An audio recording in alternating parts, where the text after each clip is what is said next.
The text came through on a Tuesday evening. Please don't come. The family wants a drama-free wedding. My mom didn't call, didn't ask.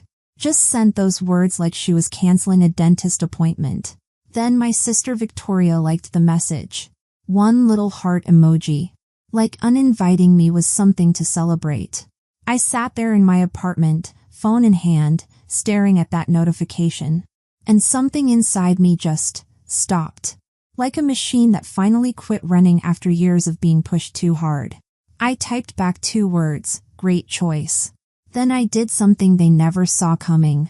I stopped being their ATM. I stopped being their problem solver. I stopped being the person who made everything work while they took all the credit. They thought they were cutting me out of a wedding.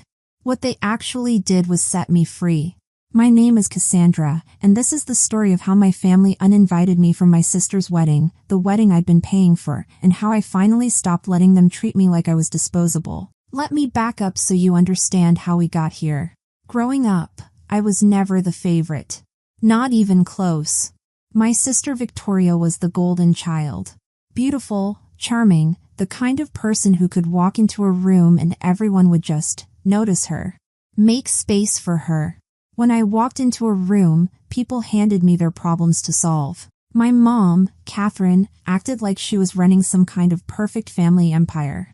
Always hosting, always performing, always making sure everything looked flawless from the outside. My dad, Thomas, just went along with whatever she wanted. He'd disappear into his office whenever there was conflict, leaving me to deal with the fallout. And me? I became the reliable one. The organized one. The one who always showed up with a plan and her credit card ready. I'm a project manager. I actually like spreadsheets and timelines and color-coded schedules. Structure makes sense to me. It's clean. It's logical. People? Not so much. But I learned to work with what I had. So when Victoria got engaged and the family needed someone to help plan the wedding, of course they came to me. And of course I said yes. I always said yes. I handled everything. The venue deposits. The catering schedules. The lighting team. The floral arrangements. Every single bill came to me, and I paid them without even thinking about it. Not because Victoria deserved it, but because my mother expected it. And disappointing my mother was something I'd spent my whole life trying to avoid. There was only one person who ever really saw me for who I was. My grandmother. She had this tiny garden behind her house where she grew roses. We'd sit out there, and she'd trim the flowers while talking to me about life. She once told me, Cassandra, strength isn't just about what you can carry. It's also about knowing what to put down. I didn't get it back then. I thought being strong meant carrying everything for everyone else. But as the wedding planning went on, things started to shift. Little things at first. My mom would praise Victoria's ideas, then look at mine like they were mistakes. My dad kept telling me how grateful Victoria was, even though Victoria had never once said thank you. And during one planning meeting, when I suggested we adjust the guest count to match the actual budget we had, Victoria didn't even look up from her phone. She just sighed and said, Cassie, can't you just make it work? You always do. That sentence sat in my chest for days. Heavy. Uncomfortable. But I kept going. I'd visit my grandmother before every major decision, letting the quiet of her home settle my nerves. She could tell something was wrong, but I didn't want to burden her. She'd already watched this family disappoint her enough times. The morning the text came, the one uninviting me, I was sitting at my desk reviewing the final payment schedule for the wedding. Sunlight was coming through my window, hitting the silver necklace my grandmother had given me. She said it represented clarity. Funny how clarity always shows up right before something breaks. That's when I realized the truth. I wasn't part of their celebration. I was just funding it. And for the first time in my life, that truth didn't hurt me. It woke me up. After that text, I watched the family group chat with new eyes. Everything felt fake. Too cheerful. Too perfect. Like they were all performing this happy family act, and I was the stagehand they didn't want anyone to see. Then came the moment that changed everything. My mom announced she wanted a wedding week, a whole series of pre-events to impress Victoria's future in-laws. She said it casually, like it was no big deal, but I saw where her eyes went. Right to the envelope sitting on the counter. My grandmother's savings envelope. The money she'd kept for emergencies. The money she'd protected her whole life. Mom, I said slowly. That's not what that money is for. She blinked at me like I was speaking another language. Cassandra, don't be dramatic. Victoria is only getting married once. I looked at Victoria, hoping she'd say something. Hoping she'd understand how messed up this was. She just shrugged. It's not a big deal, Cassie. Grandma doesn't even use that money. My stomach dropped. They'd talked about this. They'd planned it.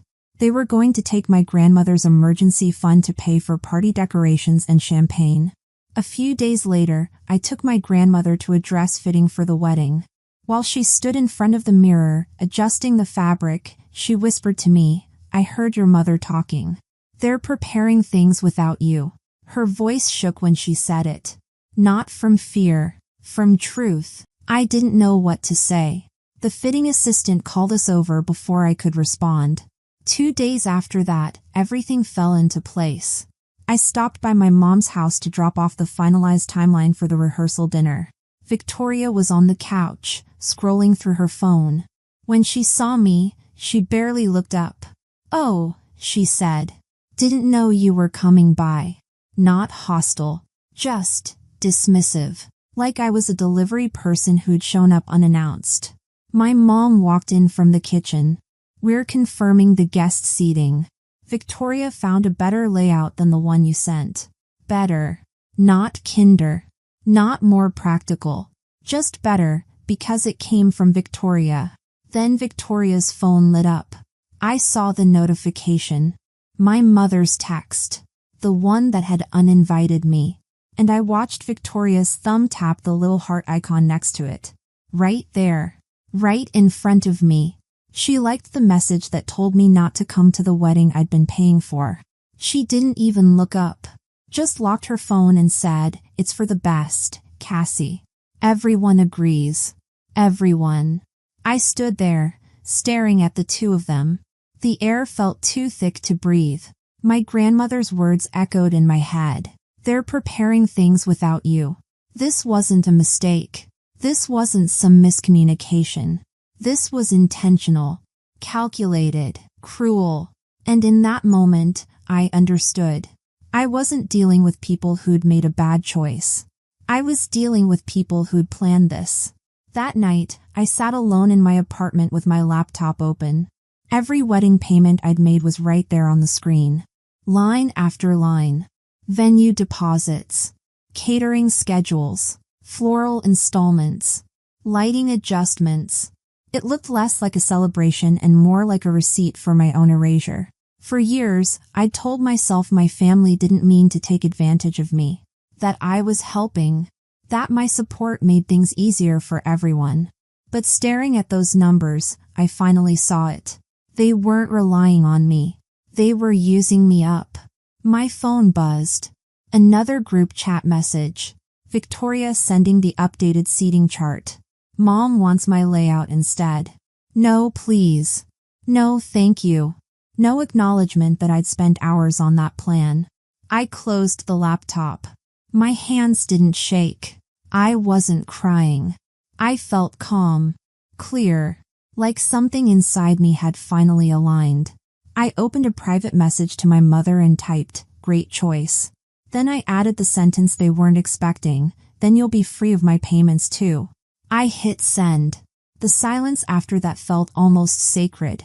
I opened my laptop again. This time, I had a purpose. One by one, I went through every contract tied to the wedding. Catering, lighting, venue, decor, rentals. Every single agreement was under my name. Every approval went through my account.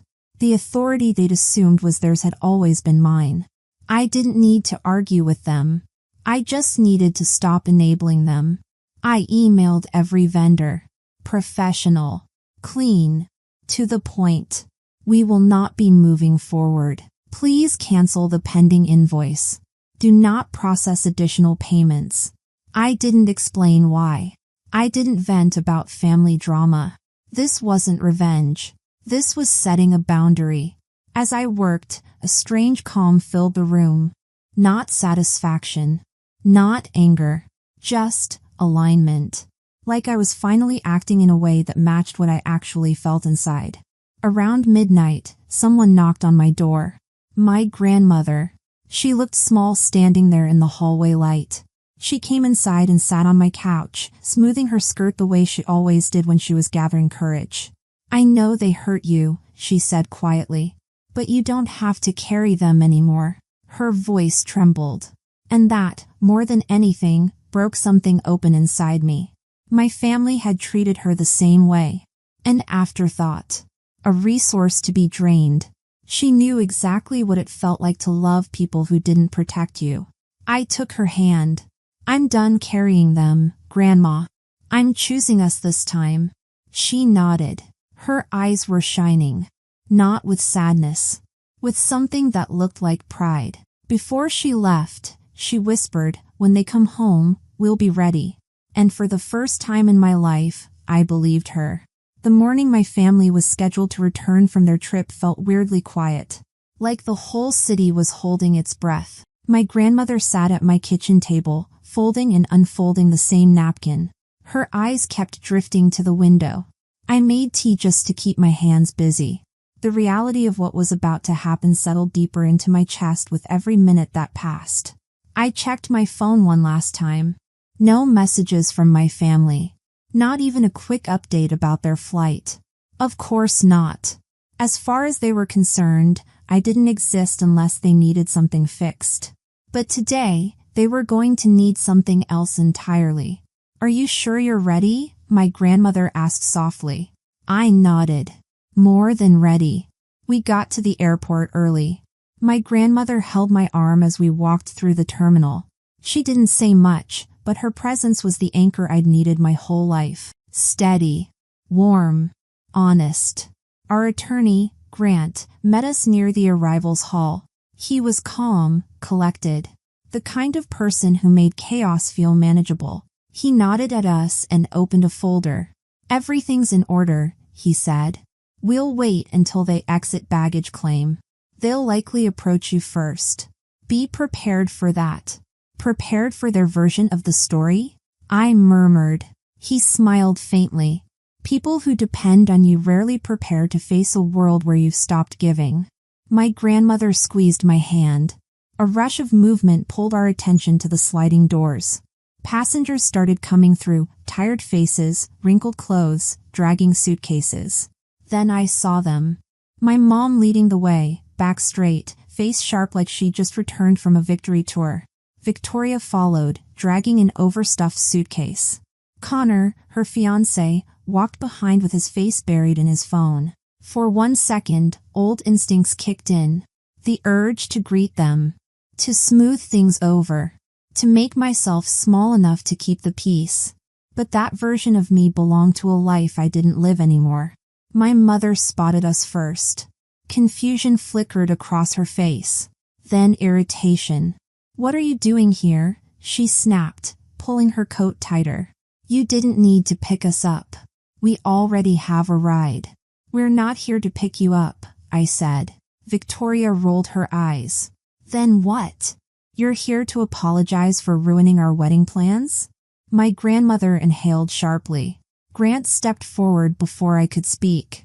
Good morning. My name is Grant Peterson. I represent Cassandra and her grandmother in a matter requiring your immediate attention. The color drained from my mother's face. Victoria blinked rapidly, her chest rising in shallow breaths. This must be a joke, my mom said, forcing a laugh. A lawyer? For what? For the financial exploitation concerning wedding-related funds, Grant replied evenly, handing her an envelope. And the attempted use of your mother's savings without consent. My mother snatched the document but didn't open it. We didn't exploit anyone. Everything was agreed upon. Cassandra offered to help. She always does. That's the problem, I said quietly. You expected it. Not because I wanted to, but because you refused to see me as anything other than a source of solutions. Victoria stepped toward me, jabbing a finger in my direction. You abandoned your responsibilities. You ruined everything. All you had to do was stay out of the way. Stay out of the way. My grandmother's voice cut through the air, trembling but strong. You told her not to come. You told my granddaughter she wasn't welcome at a wedding she paid for. Victoria faltered. Her glare weakened. My mother spun toward my grandmother. Mother, stop being dramatic. This is a family matter. No, Grandma said firmly, lifting her chin. Family doesn't discard one person to elevate another. A crowd had started forming behind us. Travelers slowing down, murmuring, watching. My mother hated scenes. Her cheeks flushed as she glanced around, like public humiliation was somehow my fault too. We didn't do anything wrong, she insisted. You're twisting this. Grant opened another folder. These are copies of the messages sent to Cassandra, including the one uninviting her to the event. He held up another page. And this is documentation of the payments she made. I watched my mother's eyes flick from page to page. Her jaw tightened. Then Grant handed Victoria a separate envelope. What's this supposed to be? Victoria asked, eyebrows raised. Notice regarding the attempted redirection of your grandmother's emergency fund, Grant replied coolly. An account Cassandra has been monitoring. She's the only family member who has never withdrawn from it. Victoria clutched the envelope like it might burn her. My mother turned back to me, voice thin and sharp. How dare you bring strangers into our private affairs? You made it private when you pushed me out, I said.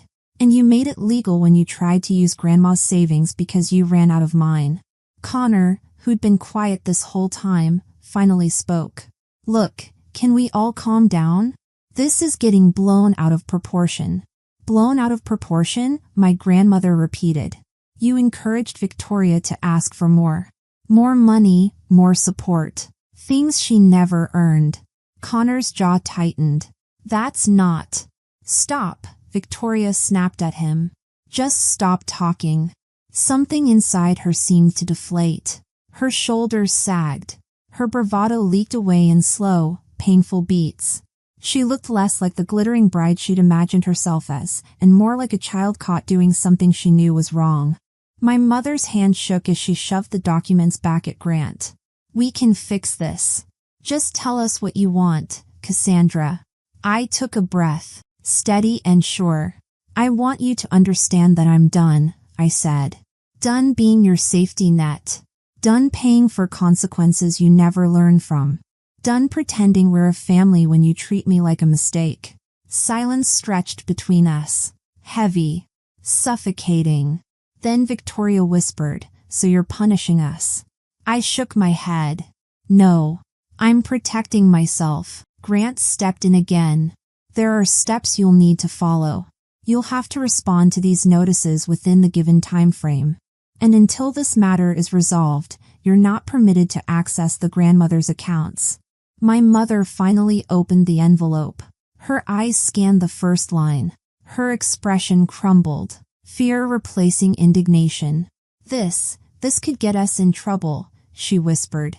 It already did, my grandmother replied. My mother looked between us, her confidence dissolving. Cassandra, please. We're family. I met her gaze with a clarity I'd earned the hard way. Family is supposed to protect each other, I said. Not just themselves. For the first time in my life, she didn't have a response. Connor shifted uncomfortably. Victoria wiped her cheek, smudging her mascara. My dad, who'd stayed silent until now, finally stepped forward. I'm sorry, Cassie, he said softly. We should have done better. It was the closest thing to an apology I'd ever heard from him. I nodded, accepting the words without letting them excuse anything. Grant gathered his folders. We're done here. My grandmother took my arm again, her grip steady. As we turned to leave, my mother called after me. Cassandra, What are we supposed to do now? I paused long enough to meet her eyes. Figure it out, I said. The same way you expected me to. And with that, I walked away. Not out of anger, but out of freedom. The first real freedom I'd felt in years. In the weeks that followed, everything settled the way truth always does. Quietly, but permanently. The notices Grant filed moved forward. For the first time, there were real boundaries around my grandmother's savings. No more borrowing. No more pressure disguised as family tradition. The account was protected. And so was she. I visited her more often after that. We'd sit in her small garden while she trimmed roses the same way she had when I was a child. But this time, she didn't look tired. She looked lighter. Like she'd been holding her breath for years without realizing it. The wedding plans dissolved almost overnight. Vendors sent confirmations of canceled payments. Messages trickled into my phone. Some angry. Some embarrassed. Some painfully silent. I didn't respond to any of them. Not out of spite. But because there was nothing left to say. One afternoon, my grandmother rested her hand over mine. You saved both of us, she whispered. But I didn't feel like a savior. I felt like someone finally stepping into her own life. I applied for a volunteer position at a local advocacy center that supported older adults. People like my grandmother, who deserved protection long before anyone noticed they needed it. For once, I wasn't fixing chaos. I was choosing purpose. Looking back, I used to think love meant carrying everything for the people who claimed they needed me. But real love, the kind that heals instead of drains, never asks you to disappear so others can shine. My family's choices didn't define me. My boundaries did. And walking away wasn't the end of something broken. It was the beginning of something honest. Thanks for listening, and if you liked this story, share it with others, and don't forget to comment and subscribe for more stories about setting boundaries, finding your worth, and choosing yourself when others won't. Sometimes the strongest thing you can do is walk away from people who only value what you can give them.